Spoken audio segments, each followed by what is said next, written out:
আজি বনাবলৈ লৈছোঁ কণীৰ দম। কণী আৰু আলুখিনি কুকাৰত বহাই দি এইফালে পিঁয়াজ আৰু বিলাহী কাটি ল'লোঁ। কাটি লোৱা পিঁয়াজ আৰু বিলাহীখিনি এখন পেনত তেল দি ফ্ৰাই কৰি ল'লোঁ। এয়া দেখিছে নহয়, বিলাহী আৰু পিঁয়াজখিনি ভাজি ল'লোঁ ধুনীয়াকৈ। তাৰপিছতে এটা পেষ্ট বনাব লাগিব ইয়াৰ। সেই পেষ্টখিনি বনোৱাৰ আগতে মই আকৌ জিৰা জালুকৰ পেষ্ট এটা আগতীয়াকৈ তৈয়াৰ কৰিয়ে থৈছিলোঁ।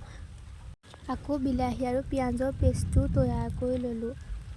তাৰপিছত ডিম আৰু আলুখিনি বাকলি গুচাই নিমখ হালধি ধুনীয়াকৈ সানি ডিমকেইটা এখন কেৰাহীত তেল দি ভালকৈ ফ্ৰাই কৰি ল'লোঁ আৰু সেই তেলতে আলুখিনিও ফ্ৰাই কৰি ল'লোঁ। আলুখিনি ফ্ৰাই কৰাৰ পিছত সেই যে জিৰা জালুকৰ পেষ্টটো বনাই থৈছিলোঁ, সেই পেষ্টটো অলপ ভাজি কেঁচা গোন্ধটো যোৱালৈকে ৰাখিলোঁ আৰু বিলাহী আৰু পিঁয়াজৰ পেষ্টটো যে বনাই থৈছিলোঁ সেইটো তাতে দি দিলোঁ।